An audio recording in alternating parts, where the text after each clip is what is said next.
The D-Show! Folks, life is like a box of chocolates. Everywhere we go, something new comes and arrive. And things that become old become new. We've seen it with fashion trends. We've seen it with old media. We see it with everything that has had a heart in all of us.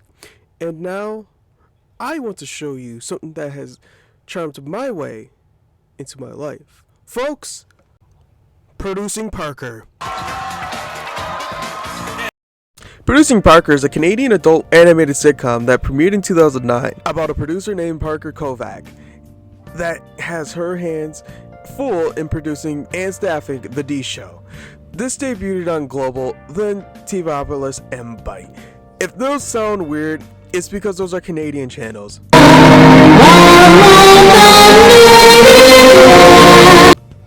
But let's get into the details into the plot.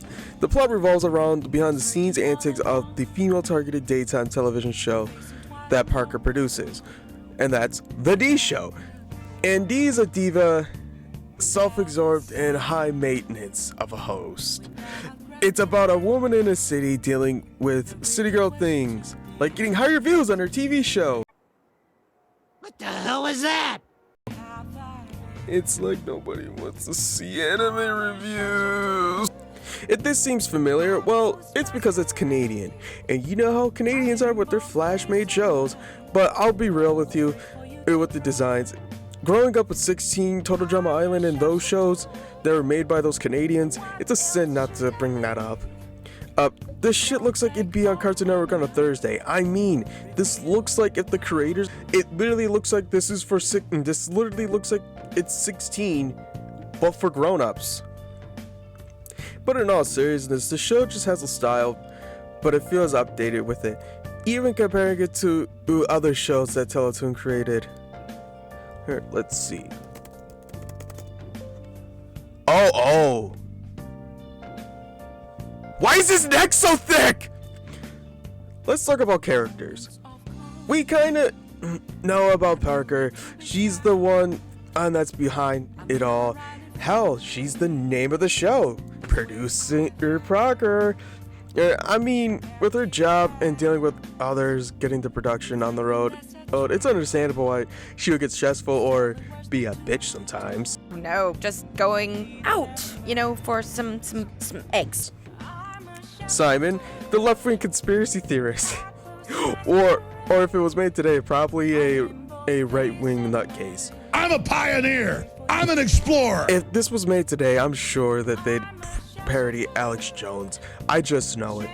Honestly, how he talks, I'm sure that if this was made at least by 2016, that the ideology would have gone further with the jokes that they could have done.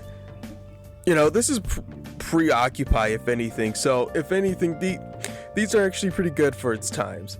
Dee, and like I said, she's narcissistic and self-absorbing, but it's given reason as being the host, like, it's showbiz. It's fun to put losers in their place. She gets Ace in Universe shows to be about her with X weeks on her daytime television. Hell, there's even an episode where she even gets fired from her own show, and you can see how it kind of hurts her and why she's so self-absorbing in that way. Next, Chicago. Pause! The niece of the director of the whole network and the bimbo of the show. She's typically used for sex jokes and airheads jokes, but if anything, she gets her own secretary. And I know if this was popular in the US, I know people would have gotten mad for this characterization of a female character. There are other characters that are relevant to the plot, like Blake and Awesome of the dog, but if anything, as much they're big particular characters, they're not really used as the biggest pieces of the show. Once you've tasted Cavendish Farms fries, you'll do anything to have some more.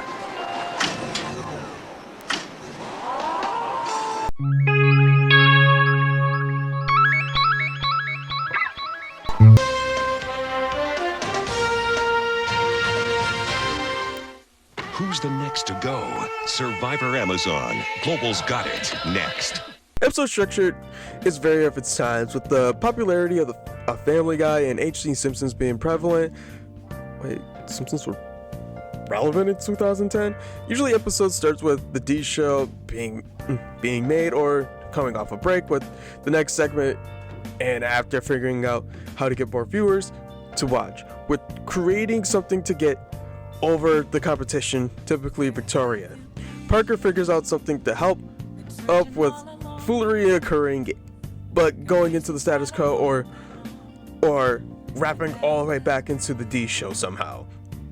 Hey, before I actually start talking about episodes, I just want to say this, that they're all not canonical. You can watch these in all different orders, so I'm just going to be talking about these episodes. So if you think that there's like a whole line of progression storytelling, there is some things that are canonical, there are some things that are, a callback, but it's not really, an important thing. But let's get back onto it.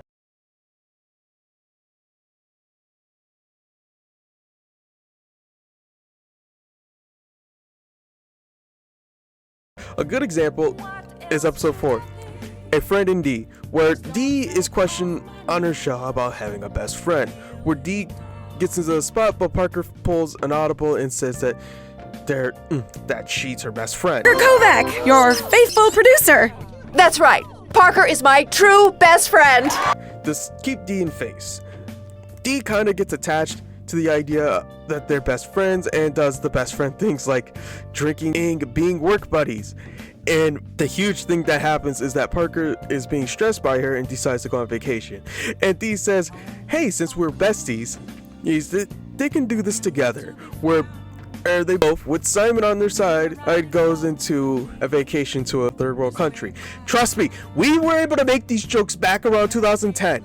This couldn't be done today unless you were critiquing about capitalism or something.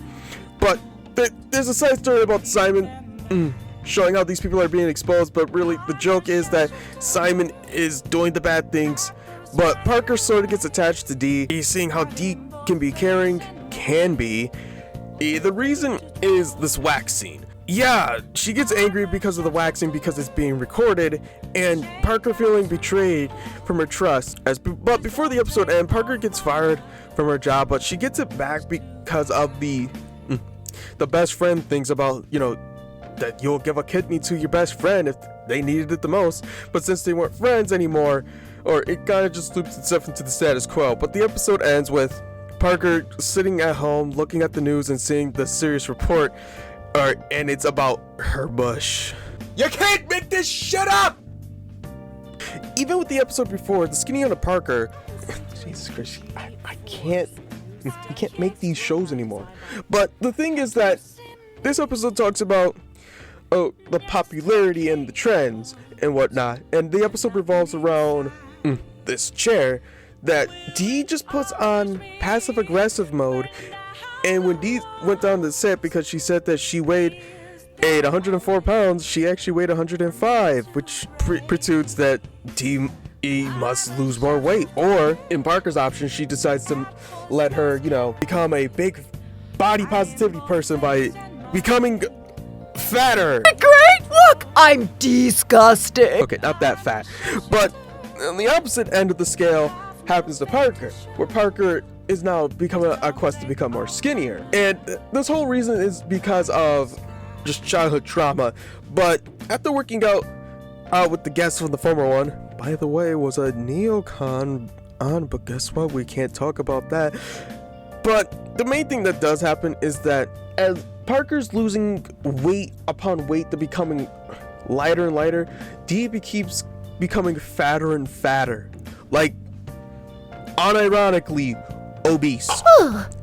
We clearly just see a stark difference with the characters. There's that literally Parker's clothes keeps falling off and Dee's now wearing a huge dress. Again, this can't be made today. But after a really good musical sequence, by the way, this is really good. I'm member of the heavenly din.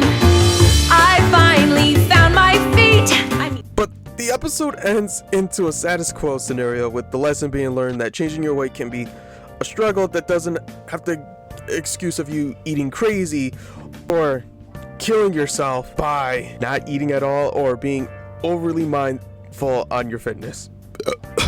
Jeez, I'm sorry. And also not date warmongers. And I mean, if I can tell you all these episodes, oh, these can get you to be killed by today. Just think of these names: Model Moms, Age Defying, Bully for Parker. Actually, no, that's actually a really good episode about bullying. Dehab, about addiction. But like, I honestly feel like that most of these episodes kind of fit suits with the series, that it is an adult show.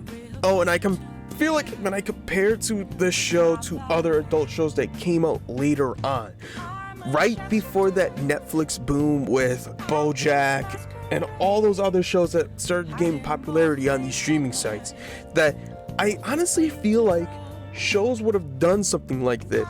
It didn't become these creators talking about depression and letting that be the bigger part.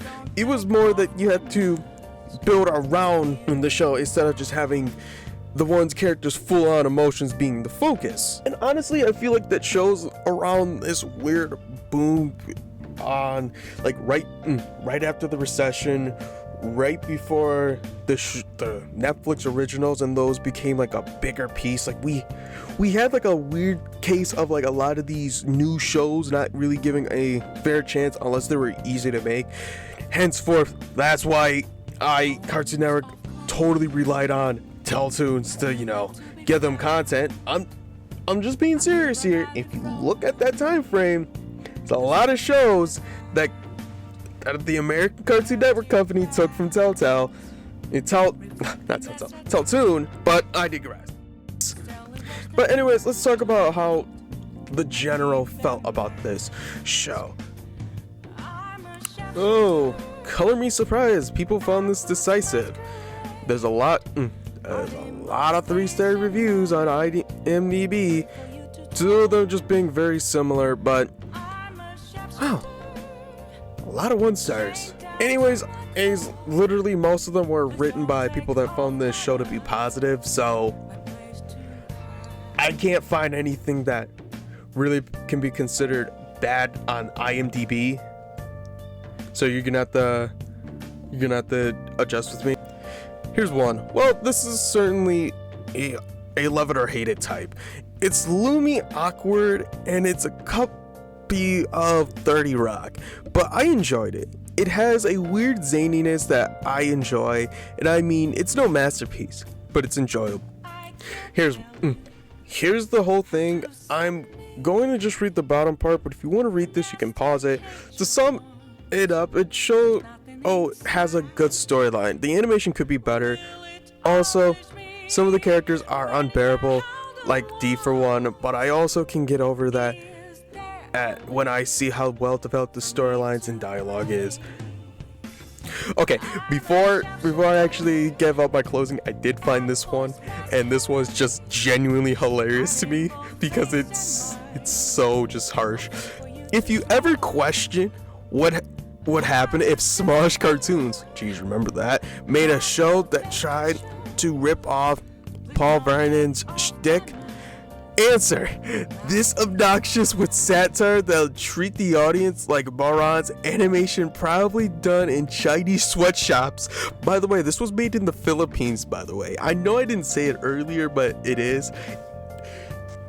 Voice acting done by people who clearly don't care, and thoroughly unlikable and uninterested characters. Hey, I actually like Simon. And you know what? Dee can be a bitch sometimes, but you know what? She's my bitch. And probably one of the worst animation shows of all time. Adult Swim is put on 12-ounce mounts. I can get if somebody said that they didn't like how this looked and it just looked like Flash, but dude, when they put out this before, there is nothing that can go over it. And finally, I just want to say this. Fuck you out of 10. By the way, this is from Letterboxd. And now, what do I think of the show? Well, I've already gave some of my thoughts there, but I think this show was underappreciated with a plot like this. And on the right network, I think it could have been somewhere around where, like, if it somehow was on Fox during this time, I think it would have had one more season, but I don't think it would have been a good season. I think the first season's definitely good. I think they had a lot of ideas that they used in the first one, and they didn't run out of gas, but they definitely decided to go on the wackier side of it. But how shows are done today, boy, I know this show would have been garbage if it was done now.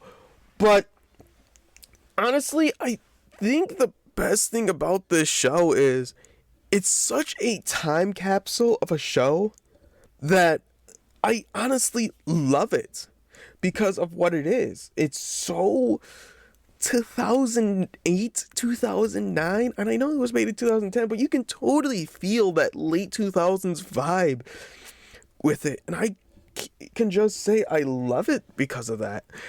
And I know it's just biased because I grew up in that time, I watched stuff from that time a lot, but oh my God, there's so much things I love about it. I don't know if it's because how it just looks low effort because of its being on Flash, but like all these things I remember growing up and watching as a kid, and with shows like this, shows that I really shouldn't be watching, but shows especially that had this art style. Hell, I even remember when Cartoon Network did it in the early 2000s. That it just brings a special place to my heart when I see stuff like this.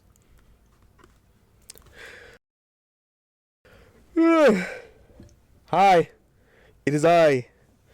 Thank you for watching this video. I appreciate it if you've watched it and you want to see someone review it, or if this video somehow entices you to watch it for yourself, please go ahead and watch it.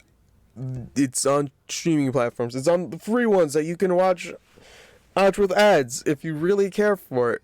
But I honestly just wanted to say again, thank you for watching. If you like my stuff and you see on the bottom, you see my channel and you like the things I actually do, please give it a chance. And if you actually enjoy it, I'm happy that you stayed along. Bye bye. Also, like and subscribe, please.